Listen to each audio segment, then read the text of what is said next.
अस्सलाम वालेकुम नाजरीन, आज 3 जनवरी 2022 है और नाजरीन आज की इस वीडियो में एक दो अहम मौज़ूआत के मुख्तलिफ पहलुओं का जायज़ा लेने की कोशिश करेंगे। नाजरीन, जो वीडियो का थंबनेल आप मुलाहिज़ा कर रहे हैं, आज से तकरीबन ठीक 80 दिन बाद पाकिस्तान यानी कि पाकिस्तानी फौज भारत को एक बहुत बड़ा सरप्राइज देने वाली है। नाजरीन, वजीर दाखिला शेख रशीद साहब ने प्रेस कॉन्फ्रेंस में एक बड़ा इंकशाफ किया और वो ये कि पाकिस्तानी फौज ने पाक फिजाइया ने J-10CE-25 तैयारे खरीद लिए हैं और 23 मार्च को उसका बाकायदा जो है वो मुजाहरा किया जाएगा। नाजरीन, ये जो खबर है भारत में और भारतीय मीडिया पे और भारतीय दिफाई अहलकारों और सियासतदानों पे बम बन के गिरी है। चुनाचे आप उनके अखबारात और उनकी न्यूज़ वेबसाइट्स मुलाहिजा कर लें, वहाँ पे एक थरथली फैल चुकी है और एक हलचल और हंगामा बर्पा हो चुका है। नाजरीन, J-10CE में आखिर कौन सी ऐसी खास बात है, वो चंद खसूसियात आज की इस वीडियो में मैं आपकी खिदमत में पेश करूंगा, जिससे आपको अंदाजा हो जाएगा कि भारत की ये परेशानी बिल्कुल भी बेजा नहीं है। नाजरीन, भारत ने फ्रांस से राफेल तैयारे खरीदे थे और उसके बाद उन्होंने ये ख्वाब देखना शुरू कर दिए थे कि अब पाकिस्तान जो है दिफाई मैदान में हमारा मुकाबला नहीं कर सकता, लेकिन पाकिस्तान ने चाइना से J-10CE के 25 तैयारों के आर्डर्स पहले ही दिए थे, जो कि पहुंच चुके हैं और एयरफोर्स के इतलात के मुताबिक पाकिस्तान ने कुल 36 J-10CE तैयारे जो है वो चाइना से खरीदने हैं, जिसमें 25 तैयारों की खेप जो है वो पाकिस्तान आ चुकी है। नाजरीन, इन तैयारों में खास बात वैसे तो बहुत सारी हैं और JF-17 थंडर से ये एडवांस्ड टेक्नोलॉजी है और स्पीड, पावर, लेंथ, रेंज, इन तमाम चीज़ों के हिसाब से जो J-10CE है वो JF-17 थंडर से आगे है। लेकिन नाज़रीन, इसमें एक ख़ास बात यह है कि इसमें एक मिसाइल नस्ब किया जाता है जिसे कहा जाता है PL-15 उस मिसाइल को कहा जाता है। और इस मिसाइल की ख़ास बात यह है कि इसकी एयर टू एयर जो रेंज है वो तकरीबन 200 से लेके 300 किलोमीटर के दरमियान है और बाज़ दिफाई तज्जिया निगार तो ये भी कह रहे हैं कि एयर टू एयर ट्रैवल करने वाली मिसाइल की ये सबसे ज़्यादा तरीन रेंज है और आज तक किसी तैयारे में इस कदर वसी रेंज वाले मिसाइल नस्ब नहीं किए गए। नाजरीन, इसका मतलब क्या हुआ? इसका मतलब ये हुआ कि राफेल तैयारे अगर हवा में, फिजा में जो है अगर 200 किलोमीटर के फासले पे भी हैं तो J-10CE में नस्ब PL-15 मिसाइल के जरिए 200 किलोमीटर दूर फासले से भी राफेल तैयारे को निशाना बनाया जा सकता है। नाज़रीन, मैं आपको बता दूं कि IRIST ये एक मिसाइल है जो तैयारों में नस्ब किया जाता है और एयर टू एयर ये ट्रैवल करता है। इसकी रेंज 25 किलोमीटर है।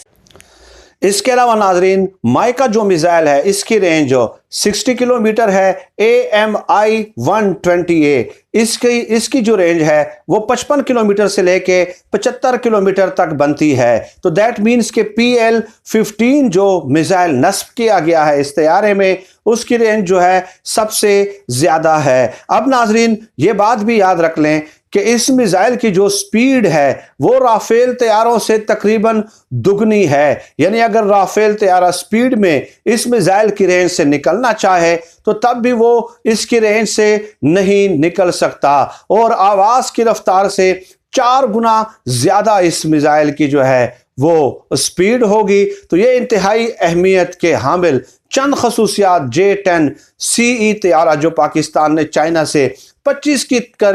के करीब तादाद में ख़रीदे हैं, ये बड़ी इंपॉर्टेंट डेवलपमेंट है। और इसके अलावा नाजरीन, J-10CE तैयारे में 3800 60 किलोग्राम फ्यूल कैरी किया जा सकता है, जबकि JF-17 थंडर में 2330 किलोग्राम फ्यूल कैरी किया जा सकता है। गोया इस पूरी बहस का खुलासा नाजरीन ये है, और ये भी नाजरीन कि JF-17 थंडर और J-10CE ये दोनों तैयारे जो है सिंगल सीटर हैं, सिंगल इंजन है इनके, लेकिन पावर के हिसाब से J-10CE का जो इंजन है वो बहुत ज़्यादा ताकतवर है बनिस्बत JF-17 थंडर के। यही वजह है कि पाकिस्तान ने JF-17 थंडर से भी जो ज़्यादा एडवांस टेक्नोलॉजी है J-10CE उसको ख़रीदना जो है अपने दिफाई ज़रूरियात के लिए ये ज़रूरी समझा है। और नाज़रीन, अगर ओवरऑल इस बहस का खुलासा बयान किया जाए तो वो ये कि J-10CE जो है वो पावर के लिहाज से, स्पीड के लिहाज से, लेंथ के लिहाज से, रेंज के लिहाज से, उम्र के लिहाज से, इन तमाम चीज़ों में JF-17 थंडर से ज़्यादा बेहतर है। और इसके अलावा नाजरीन एक खबर ये भी है कि JF-17 थंडर ब्लॉक 3 की भी पाकिस्तान ने तैयारी मुकम्मल कर ली है, जो कि बजाते खुद एक बहुत बड़ी अचीवमेंट है। लिहाजा आप भारतीय मीडिया पे, भारतीय अखबारात पे, न्यूज़ वेबसाइट्स पे खुसूसी तौर पे आप नज़र दौड़ा लीजिए। मैं आज पढ़ रहा था तो हर दूसरी खबर इस हवाले से आपको नज़र आएगी, और शेख रशीद साहब के बयान के हवाले से तज्ज़िये और तबसरों का सिलसिला जो है वो शुरू हो चुका है। और शेख रशीद साहब का बयान डेफिनेटली वो दिफाई तज्ज़ियाकार तो नहीं है, तो अगर उन्होंने ये बयान दिया है तो उसको पाक फौज की तरफ से ही बिटवीन द लाइन पैगाम समझा जाए। और यही वजह है कि वहाँ पे एक दिफाई तज्ज़ियाकार जो है वो और दिफाई एहलकार जो है वो सर जोड़कर बैठ गए हैं कि आखिर पाकिस्तान को अगर शिकस्त देनी है तो कैसे दें। लेकिन उन्हें मालूम होना चाहिए कि पाकिस्तानी फौज जो है उन्होंने अपना डिसिप्लिन, बावजूद माजी में उनकी बहुत सारी गलतियां थी, वो सियासी मामलात में मुदाखलत करते रहे हैं, लेकिन दिफाई जो एक एस्पेक्ट है, जो रुख है, जो पहलू है, उससे वो कतई तौर पे कभी गाफिल नहीं रहे। यही वजह है कि हम हमेशा से यही कहते रहते हैं कि पाक फौज को कतई तौर पे सियासतदानों के ज़ेर असर नहीं आना चाहिए, क्योंकि चाहे मौजूदा हुक्मरान हैं, चाहे माजी के हुक्मरान हैं, इनके मातहत कोई भी इदारा हो, आप मुझे बता दीजिए कोई एक इदारा जो मुतहर्रिक और फ़ाल हो और जिसकी मिसाल आप दुनिया में पेश कर सकते हो। चुनाचे जो भी सियासतदान हैं, चुनाचे मौजूदा हुक्मरान हैं या माजी के हुक्मरान हैं, वो इदारों को हमेशा अपने ज़ाती मफाद के लिए इस्तेमाल करते हैं। यही रविश हमने गुज़श्ता 30 सालों में देखी है, और यही रविश इमरान खान साहब ने भी जारी रखी हुई है। चुनाचे यही वजह है कि इमरान खान साहब भी चाहते हैं, उन्होंने बाकायदा 11 नवंबर 2021 को पार्लियामेंट से कानून साजी कराई है कि यही जावेद इकबाल साहब चेयरमैन नैब रहेंगे। आखिर जावेद इकबाल साहब में इमरान खान साहब को ऐसे कौन से सुरखाब के पल पर जो है वो नजर आए हैं कि वो उन्हीं को एक्सटेंशन देना चाहते हैं, सिर्फ इसलिए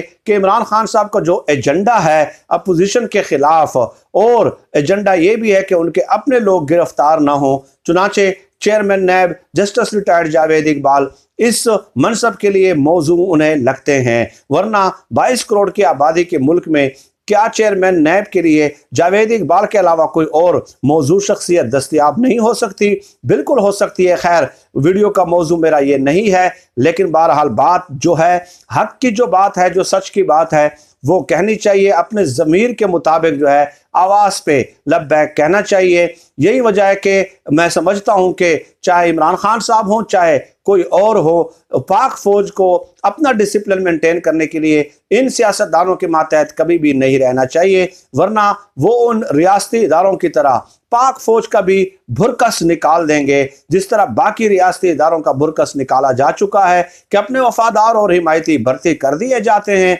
और उनसे अपने ज़ाती मफादात के उसूल के लिए, अपने ज़ाती एजेंडे की तकमील के लिए काम लिए जाते हैं। नाज़रीन, ये इंपॉर्टेंट डेवलपमेंट थी जो आज की इस वीडियो में मैंने आपकी खिदमत में पेश करना जरूर